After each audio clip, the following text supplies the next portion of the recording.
the anger, the hate, the despair, the loneliness, just the feeling that you're not worthy. You have to learn those soft skills one way or the other. And if you don't, you're never going to really grow because you're going to get stuck in the closet and you're not going to make it out of the closet. Who you know is what gets you hired more than what that piece of paper says. I'm Toby Buckalew, and you're listening to Tech Legacies Podcast.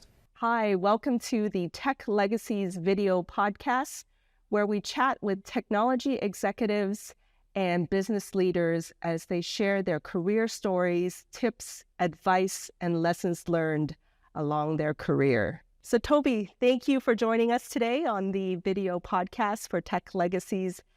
I've known you for how many years now? I'd say probably like 4 or 5 years, right? At least 5. Yes. We both met each other at the Association of Business Technology Professionals. And over the years, I've just kind of like watched your career and really always appreciated your advice and leadership. And along the way, let's kind of explore your career, right? Along the way, what would you say was kind of like a key piece of advice that you've gotten that was really pivotal to your career in technology? Oh, that goes way back to the late 80s. I was a young man living in Germany and went to high school there, military brat, and found, what am I going to do after high school? And my career dreams didn't pan out. Stuck overseas, nowhere to go, lucked into a job, right place, right time. And my first boss stepped in when I made the biggest, stupidest mistake a young man can do who had no idea what he was doing anyway. And basically saved me. But he told me, you have to take care of good people. And later, a few years later, when I was back here in the United States, I had someone else give me the same piece of advice, just a little more dramatic. He said, hire rock stars. The best people you can find. They'll make you look amazing. Stay away from the idiots. But he was right. The best thing for me in my career was make sure I found the best people, made sure I grew people. They may not know everything I want them to know, but if they had the right drive and ambition, they can be anything I want them to be. They can be the best they can be. And that helped me through my career because people looked at me like that. And it was a chance for me to look back at other people and help them grow in their careers, for them to be successful. Because if they were successful, I was successful. And how do you make those kind of hiring decisions? As you build out your teams, you've been a CIO, Chief Technology Officer across your career. Sometimes it's just so hard to find those key people, or they might excel at an interview and be rock stars during the interview, but then it doesn't pan out. Any learning lessons from that hiring process? The hiring process just is no good, let's face it. Because you can pay someone to coach you for an interview. You can pay someone to give you a great profile, a great resume, but it doesn't change who you are as a person. So in an interview, yeah, the tech skills, the hard skills, you can teach that to anybody. So really what I'm looking for in somebody is, how are they as a person and what motivates them? If I give them those situational questions, how are they going to react? What tells me that they really know how to learn? They really know how to grow. They're really committed to growing themselves personally and professionally, because if they're growing themselves professionally, they're good for me. If they're growing themselves personally, they're good for them, which makes them good for me because they have a way to balance out their life and be relaxed and not bring that stress into the work environment, or bring the work environment out, because that's just negative on both sides. So those interviews, I'm looking for that person who is showing the right skills on the hard side, but the soft skills as a human being. They show that they're vulnerable, they're willing to learn, they're willing to take direction, they're willing to try something new. And that's really what's most important to me. It's almost counterintuitive that even though we're in technology and technical skills are so crucial, but from what you're saying, it's those soft skills that are the key differentiators, right? Oh, definitely. I mean, think about it. And it used to be you got into technology because you're a geek, let's face it. In fact, one of the first things I ever did with you was a geek meet. To talk about a geeky happy hour, but that was a lot of fun. It was. But you got into technology because you liked it. You were a geek. But most people in technology were introverts. They didn't have to deal with people. They could deal with the machinery, the technology, and they understood what was going to happen. They didn't have to worry about personalities and being this way and how to have those soft skills. So through the 70s and 80s and even 90s, the people skills weren't really a requirement unless you were a manager. And even that was a troublesome thing because you're still expected to be a technology person. Today, that's not the case. Technologists today have to have those soft skills. They have to have those people skills. So even introverts, which, believe it or not, is me, I'm an ambivert. I'm somewhere in that range, but I used to be the pure introvert. You have to learn those soft skills one way or the other. And if you don't, you're never going to really grow because you're going to get stuck in the closet and you're not going to make it out of the closet. You're going to be stuck with what we call code toads. Those people who sit behind the glowing monitors in the dark all day long. How do you develop those skills, though? Like, how do you develop things like leadership and communications and all those kind of key skills that are needed to be a manager if they're being promoted based on their skills or their experience? Oh, you mean all those things they don't teach you, but they want you to know automatically? Yes. Right? Let's talk about that. It's those great things when you promote someone to, is that old, I think one of the Dale Carnegie books actually talks about this in the 50s or 60s. The best salesman in the country, they make him a manager, he fails, they think he fell apart, and they fire him. Right. He was just outside of his zone. He didn't have the skills, didn't have the training, didn't have the experience. So as leaders, our job is to recognize when someone has potential and make sure that we give them those skills and the training. One of the guys that used to be on my crew a couple of companies ago was speaking to me a few weeks ago, actually. And he's frustrated because he's now a manager taking care of people, and no one's ever taught him how to manage people. Yes. And when he worked for me, he was a cloud engineer. Great, but that was years ago. And so over the last years, we taught him all the skills to grow his skill set. But now the next step was learn how to take care of people, learn about people, learn how to talk to people, how to recognize people. And if you can do that, a lot of it will come naturally because you're not dealing with a name on a piece of paper. You're not dealing with a number on an accounting sheet. You were dealing with a human being. Right. And that just means you need to be able to talk to them. It means being vulnerable. I've used that word twice now, but being open.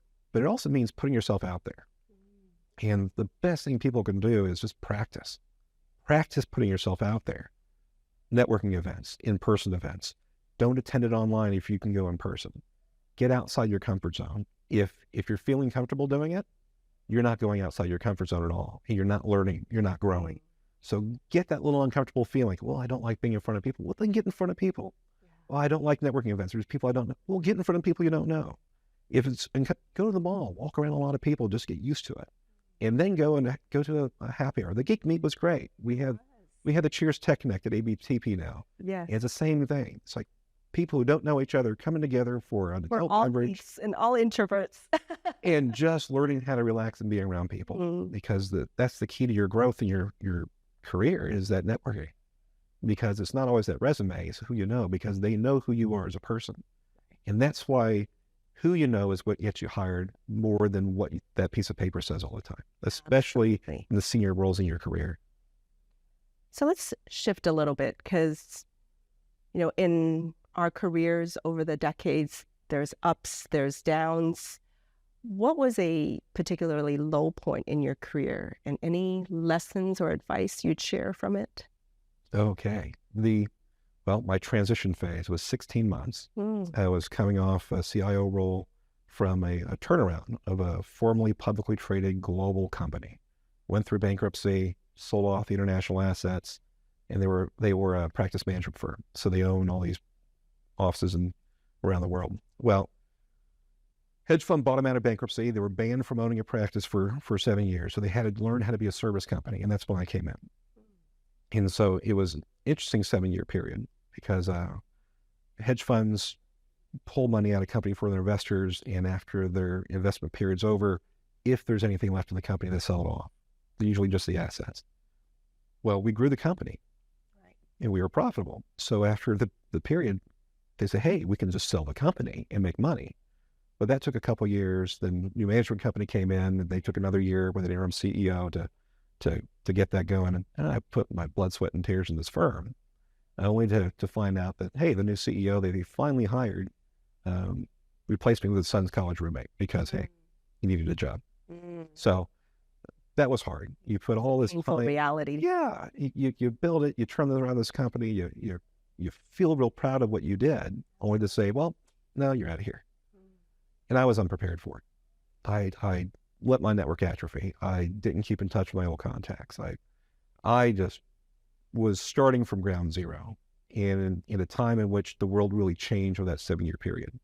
Let's face it, today 7 years is a long time to be in one place without learning those transition skills. So I had to start all over again.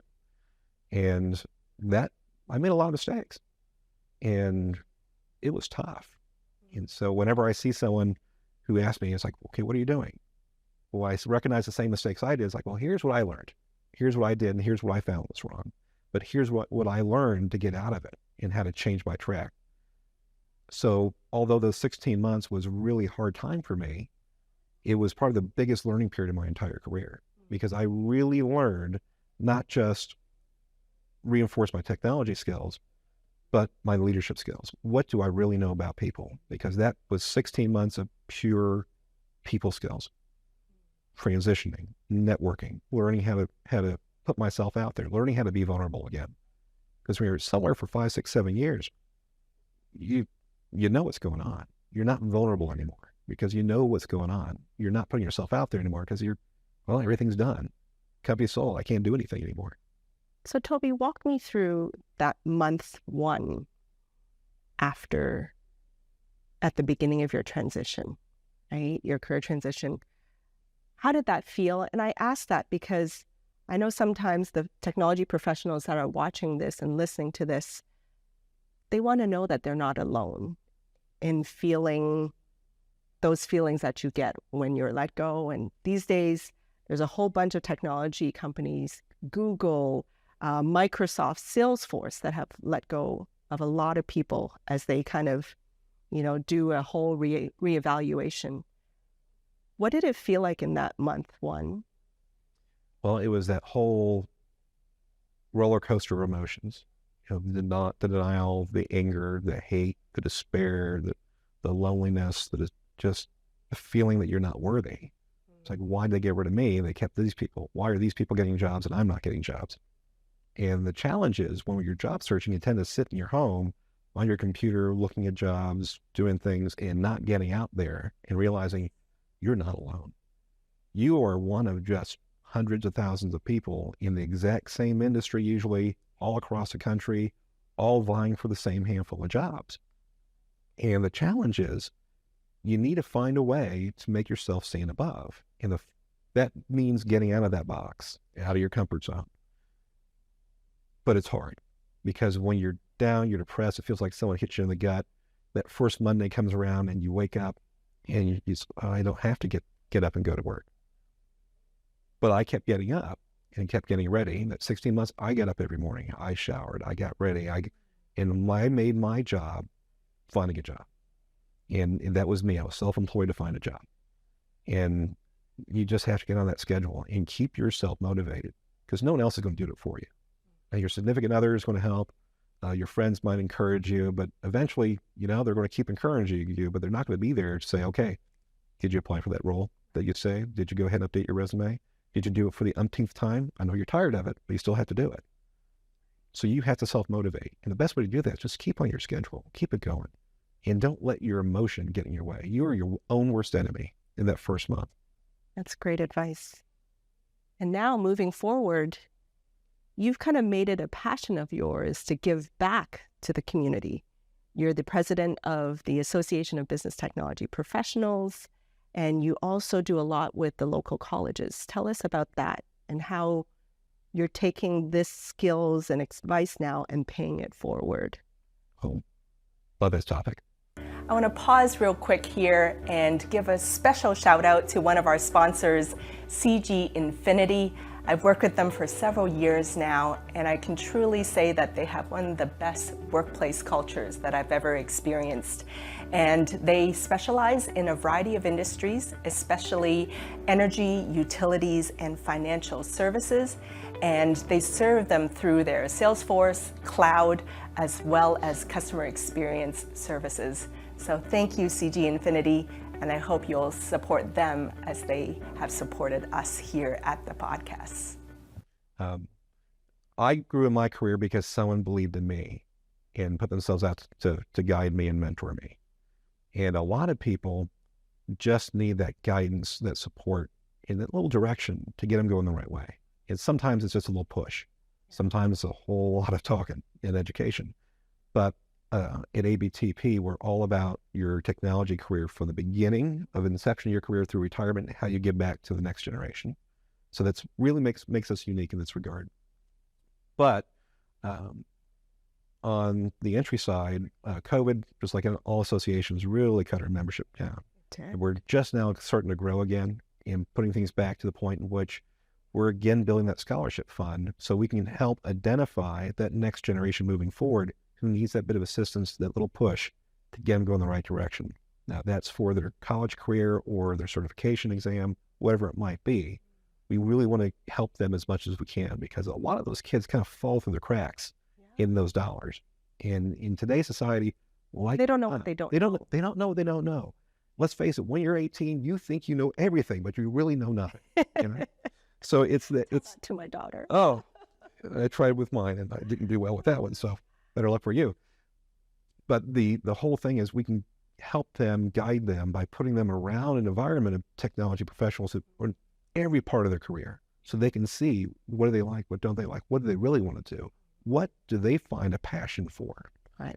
You always hear Steve Jobs say, follow your passion. Well, that's good, but be realistic. Yeah. How you're going to get there and how you're going to pay for it.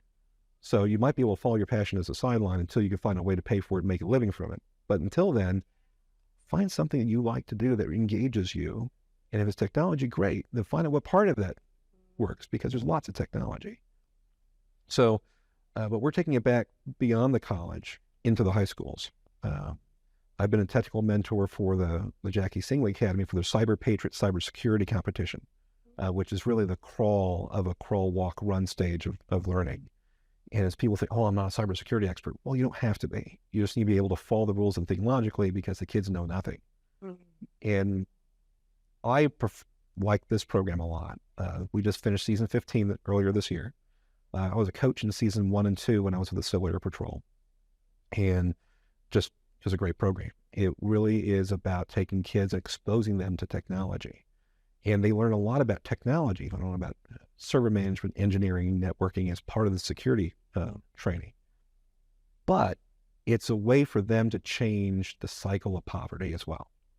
The reason I like the Jackie Singley Academy is they pull from all over Irving, and 2/3 of Irving is lower socioeconomic. Yeah. And the challenge with that is you look at the poverty cycle is you do what you know. Like I was a military brat. I wanted to be in the military. And most kids in the military brats end up in the military because that's what they know. That's what they're familiar with. You do what you're surrounded with. You do what you see. So if that's what your father, your mother, your uncle, the guy down the street does, and that you think that's better than what your situation is, that's what you do because you know it, you see it, you have an example. Well, technology is great because it doesn't care where you came from. Yeah. It cares if you're willing to put the effort in to learn. And security is the big growth sector of technology right now. Everybody needs it. There's not enough security professionals, which is where this whole program came from. Northrop Grumman was a big founder of it because they needed a pipeline. But these kids, they get excited about learning. They see themselves grow over the 6-8 months of the program each year. And we just finished 4th year at Singley. We put the program in there. We just finished year 4. We're gearing up for year 5. And some of those kids from year 1 are now in cybersecurity programs at UT, at A&M, and they're excited. And one of those kids didn't go to college. He went straight on the certification path, and he now works at Citibank, I believe. That's awesome. And not only that, but ABTP also helps those in the middle of their career, kind of mid-level managers, directors, kind of get to that next level as well through the BTNG, Business Technology and Networking Group, right? Because sometimes I do feel like sometimes that mid-level professional gets lost in the shuffle, right? And so tell us a bit about BTNG and how ABTP also kind of lifts up and does continuous learning and speakers for this kind of mid-level technology professionals as well. That's a great topic because what makes us unique is that we do that. We support your entire career. And at some point, even like myself, we're going to be in transition, either because it was our own choice, it wasn't our choice, or we realize we need to get out of the toxic environment we're in and we need a different place. So our transition networking group, we're kind of rebranding that. We do a couple of things. And one, we hold, we call Meet the Recruiter events every other month, every odd numbered month. The next one's in May, fourth Tuesday in May, subject to change based on location availability. But we basically bring in recruiters who have roles. We open it up to anybody to come in. They're welcome. They just have to register up to the room capacity size. We actually had to cut it off last month. And the recruiters tell the group, what are they looking for? What kind of roles do they have? And that allows you to pick, okay, which recruiters do I want to spend my time with because of what I'm looking for? And they also provide advice about what they're seeing in the market, what's happening. And we hold this and we give them a free year of membership to help them with that so that they can continue to grow personally and professionally and have those networking opportunities to help them through that transition period. Because we're all going to be there. We all need the help and support. We're here to help and support. In fact, I sometimes feel like that's even harder being in that mid-level career and transition. It is. Because you almost have like certain expectations and you almost have to eat humble pie, right? It's hard. Well, perspective. I went from a CIO role to it's like watching my bank account dwindle over 16 months. It's like, I need a little something, one to keep me busy. And so I worked at Target. I was stocking laundry detergent at Target for 90 days until I got into the next role. But it was a good thing for me because it really allowed me to reconnect from a different perspective. Humility is a good thing. Vulnerability is a good thing. But understanding who you are as a person is an even better thing. And I like to bring that back to ABTP, our transition group. That's great. We also, we're not just CIOs or directors. We're not just entry level. We're your entire career. So if you look at our membership, we have everybody across the entire spectrum. Yeah. From entry level college kids who are looking for going to their first jobs. In fact, 7 months ago, one of our transition events, we had a recent college graduate come and get his first job for one of our events. So real happy to see that. And he's been coming to meetings for a few months prior to that. So it was good to see that. But in that mid-level, and that's that odd thing where you go from the grunt worker, so to speak, you're the coder, the engineer, whatever else. Now you're a manager, and no one teaches you, no one shows you, and you're expected to have the knowledge without knowing it. And then to that senior position, that director, VP, or above, that gap in the middle that's the bell curve. Yeah. That's the supervisor through junior director or whatever it might be. And so you need to learn. And so we have our networking events. We have, after our transition group, we have our speaker events, of which you're actually hosting a panel of ours for Women in Technology coming up. Looking forward to it. And it's a chance for us to bring different technology subjects in front of the group so that they can not just know that their special niche of technology. Am I a Python coder? Am I a Java coder? Am I a web developer? Am I a chief marketing officer? Am I a CIO, a CTO? Am I a director of security? Whatever it might be. But to better understand technology as you grow in your career, as you go up, you have to work with broader swaths of that technology. And so we expose them to different concepts, different technologies, different perspectives of technology, so they can grow professionally and personally to better prepare them for that mid-level, that senior level as they grow. And not just that, but we are relaunching our mentoring program. So where we have those who've been there, who are willing to help guide and mentor the next generation, who are saying, I want to get this job, but I don't know how to communicate. I don't know how to do this. I don't know how, or I need some advice. So we want our members to help give back overall. Paying it forward. Paying it forward, because you're not going to grow in your career if you're not going to help the next generation get there.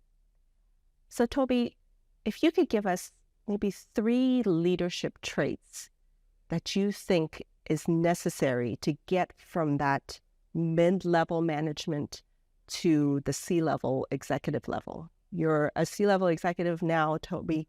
but what were those kind of 3 leadership traits you'd say that can propel people from mid-level to the executive level? We talked about humility, vulnerability a couple times already, but that's such a key factor. You don't know everything. You'll never know everything. You have to be willing to say, I don't know, but we'll find out. So, and that's the next key part, is knowing who you, of course, knowing who you are, what you know, what you don't, but willing to let other people know that you don't know. Yeah.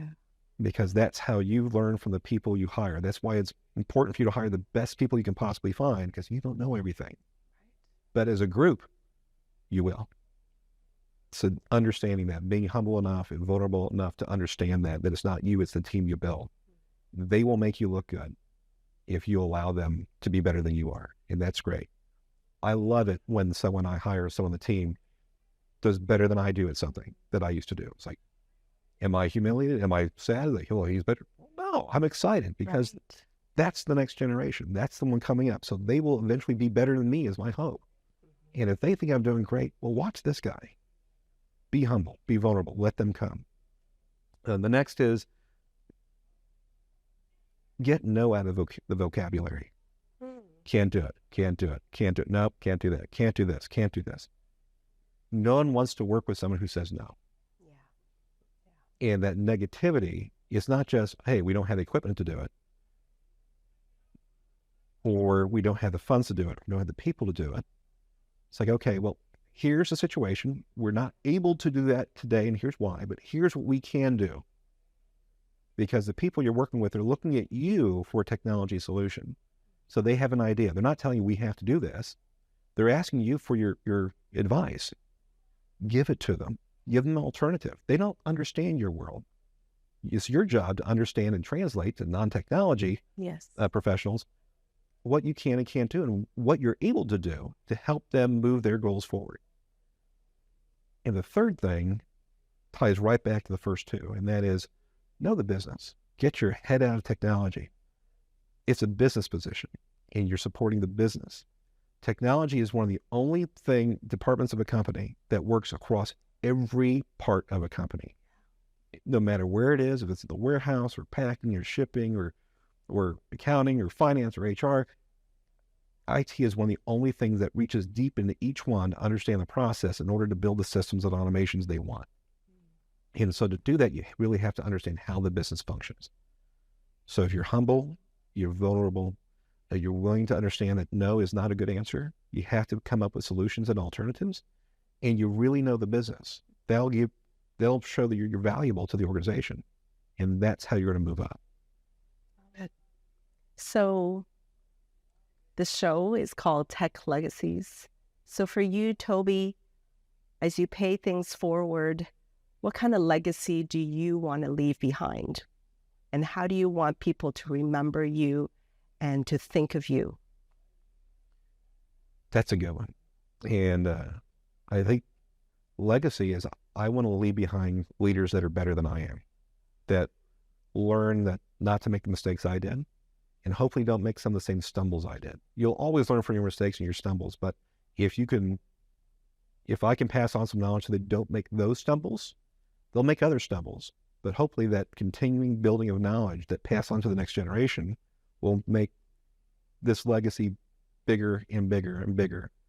And if my name is never mentioned, that's fine. As long as that legacy of improved leadership keeps going, that's really what I want the legacy to be. It's not about me, it's about them. I can only do what I can do when I'm here. When I'm gone, I'm gone. It's all about the people who are here next. So the legacy is really about who's next, and are they continuing that? Are they continuing to build good leaders? Are they continuing to build good people? I love it. So there you have it, folks. Thank you so much for sharing your wisdom and advice and lessons with us, Toby. And for those of you out there, make sure you like, comment, and subscribe to our YouTube channel, and also subscribe to our podcasts as we share more lessons and tips and advice from technology executives and leaders. So thank you for tuning in. Thank you, Toby, for your time. I so appreciate it, and some really, really amazing advice. Thank you for having me, Fanny.